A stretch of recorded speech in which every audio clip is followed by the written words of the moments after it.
નમસ્કાર ગુજરાત। આજના મુખ્ય સમાચારની અંદર ગુજરાતમાં ખેડૂતોની મોટી માંગ, દેવા માફીને લઈને થશે ફેસલો, સાથે ખેતી કરવા માટે 6 લાખ રૂપિયાની સહાય, પશુપાલકો માટે ખુશખબર, ઘર દીઠ 15,000 રૂપિયાની સહાય, એલપીજી સિલિન્ડરના ભાવમાં ઘટાડો, મોબાઈલ ખરીદવા 6,000 રૂપિયા અને રિક્ષા ખરીદવા 48,000 રૂપિયા સુધીની સહાય, ખાદ્ય તેલના ભાવોમાં ફરી વધારો, મફત ગેસ સિલિન્ડર મળશે, રાશન કાર્ડ ધારકો માટે ખુશખબર, સોના ચાંદીના ભાવમાં થયો છે ઘટાડો અને આજના સૌથી મોટા ખેડૂત સમાચાર।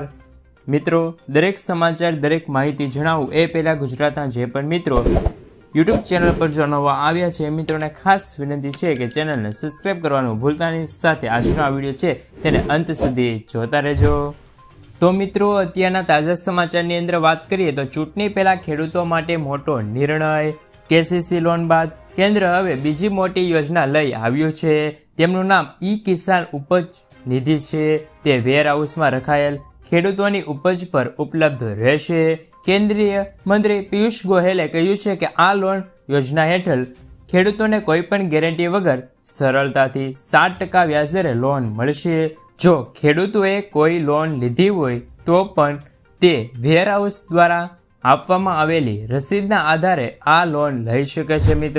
મિત્રો, સમાચારની અંદર આગળ વાત કરીએ તો યુવા ન્યાય અને મહિલા ન્યાય વિશે થોડીક વાતચીત કરી લઈએ। તો કોંગ્રેસ પાર્ટીએ યુવા ન્યાય હેઠળ 5 કેટેગરીની વાત કરી છે, જેમાં 1 વર્ષ માટે યુવાનોને 30 લાખ નોકરીઓ, સરકારી નોકરી અને 1 લાખ રૂપિયા આપવાનું વચન પણ સમાવેશ કરવામાં આવ્યો છે। મહિલા ન્યાય હેઠળ ઘણા વચનો આપ્યા છે, જેમાં મહાલક્ષ્મી ગેરંટી હેઠળ ગરીબ પરિવારોની મહિલાઓને પ્રતિ વર્ષે 1 લાખ રૂપિયા આપવાનો છે તે વાતચીત કરવામાં આવી છે। મિત્રો, સમાચારની અંદર આગળ વાત કરીએ તો મફત ગેસ સિલિન્ડર ઉજ્જવલા યોજનાને લઈને એક રાહતના સમાચાર આવ્યા છે। મોદી સરકારે 75 લાખ નવા ગેસ કનેક્શન આપવાનો નિર્ણય કર્યો છે, જેથી જે લોકોએ અગાઉ ફોર્મ ભર્યા હતા તેમને 5-5 કિલોના 2 સિલિન્ડર, 14.2 કિલોના સિલિન્ડર, ગેસ ચૂલા, લાઇટર વગેરે સામાન આપવાનું શરૂ થઈ ગયું છે મિત્રો। અને આ સાથે નવા ઉજ્જવલા યોજના માટેના ફોર્મ ભરવાની પણ શરૂઆત કરવામાં આવી ગયેલી છે। મિત્રો, આગળના સમાચારની અંદર વાત કરીએ તો ઘર દીઠ 15,000 રૂપિયાની સહાય। પીએમ સૂર્યઘર મફત વીજળી યોજના વિશે મિત્રો તમે સાંભળ્યું જ હશે। વડાપ્રધાન નરેન્દ્ર મોદીએ આ યોજના 13 ફેબ્રુઆરી 2024ના રોજ શરૂ કરી હતી, જેમાં મફત વીજળી યોજનાના શોર્ટ ટાઈમ રેકોર્ડ બ્રેક 1 કરોડથી પણ વધુ રજીસ્ટર થયા છે। આ યોજના અંતર્ગત દરેક ઘરોને 300 યુનિટ મફત વીજળી આપવામાં આવશે। એટલું જ નહીં, કેન્દ્ર સરકારની આ યોજનાથી તમને 15,000 રૂપિયાની વાર્ષિક આવક પણ થશે। 1 કિલોવોટના સોલાર પ્લાન્ટ દરરોજ લગભગ 3 થી 4 યુનિટ વીજળી ઉત્પન્ન કરે છે। આવી સ્થિતિમાં જો તમે 3 કિલોવોટનો પ્લાન્ટ લગાવો છો તો તમને દરરોજના લગભગ 15 યુનિટ વીજળી ઉત્પન્ન કરી આપશે, એટલે કે મહિને 450 યુનિટ તમે આ વીજળીનો ઉપયોગ કરી શકો છો। બાકી રહેલી વીજળીને નેટ મીટરિંગ દ્વારા પાછી જશે અને તમને વીજળીના પૈસા પણ મળી જશે। સરકારનું કહેવું છે કે આ વીજળી તમે 1 વર્ષમાં લગભગ 15,000 રૂપિયાની છે તે કમાણી કરી આપી શકે છે। મિત્રો, આગળના સમાચારની અંદર વાત કરીએ તો બેંકોની રજાને લઈને નિર્ણય। જો તમારી પાસે બેંક સંબંધિત કોઈ પણ કાર્ય હોય તો તમારે તે શક્ય તેટલું જલ્દી પૂર્ણ કરી લેજો। આ સમાચાર તમારા માટે ખૂબ જ ઉપયોગી સાબિત થઈ શકે છે। ઘણા રાજ્યોમાં બેંકો આવતા અઠવાડિયામાં માત્ર 3 દિવસ જ ખુલશે।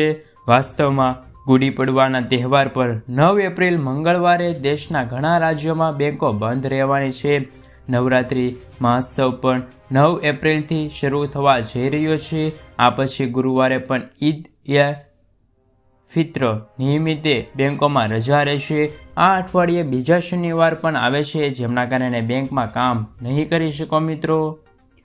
મિત્રો, આગળના સમાચારની અંદર વાત કરીએ તો લાખો લોકોને થશે ફાયદો, જેમાં મિત્રો વાત કરીએ પ્રધાનમંત્રી સૂર્યોદય યોજના હેઠળ હવે લોકોને પોતાના ઘર પરની છત પર સોલાર પેનલ લગાવવા માટે સરકાર તરફથી વધુ સબસિડી મળશે।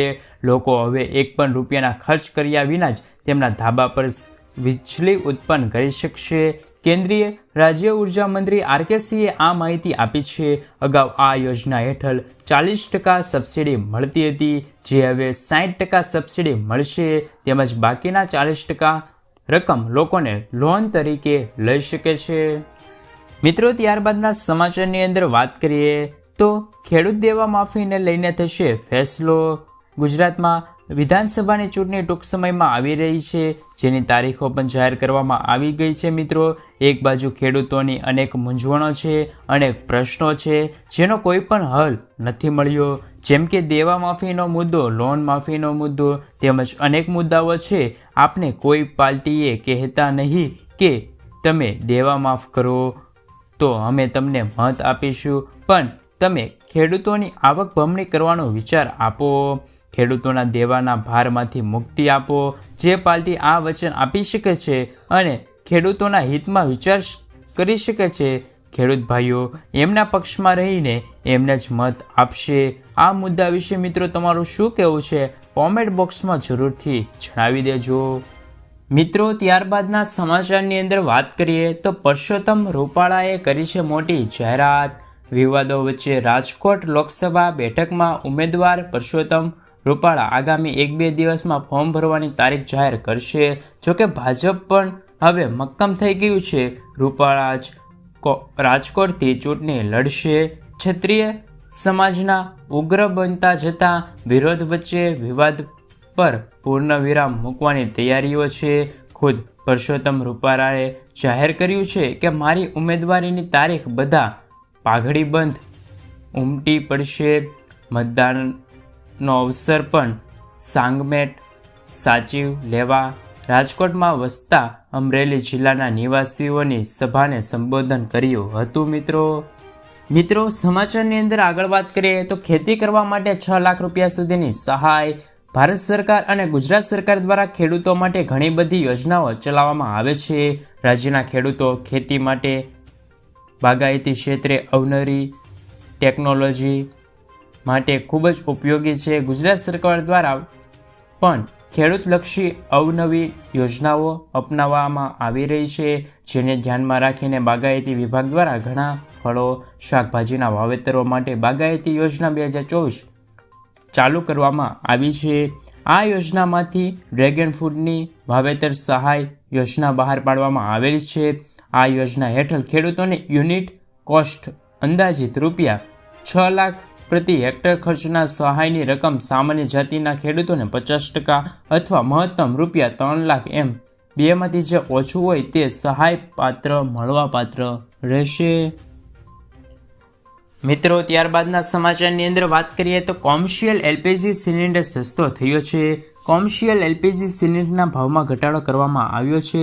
સરકારી તેલ કંપનીઓના કોમર્શિયલ એલપીજી સિલિન્ડરની કિંમતમાં 32 રૂપિયાનો ઘટાડો થયો છે. હવે એલપીજી સિલિન્ડર દિલ્હીમાં 37 રૂપિયામાં, કોલકાતામાં 32 રૂપિયામાં, મુંબઈમાં 31.50 રૂપિયામાં, ચેન્નઈમાં 30.50 રૂપિયામાં સસ્તો થયો છે.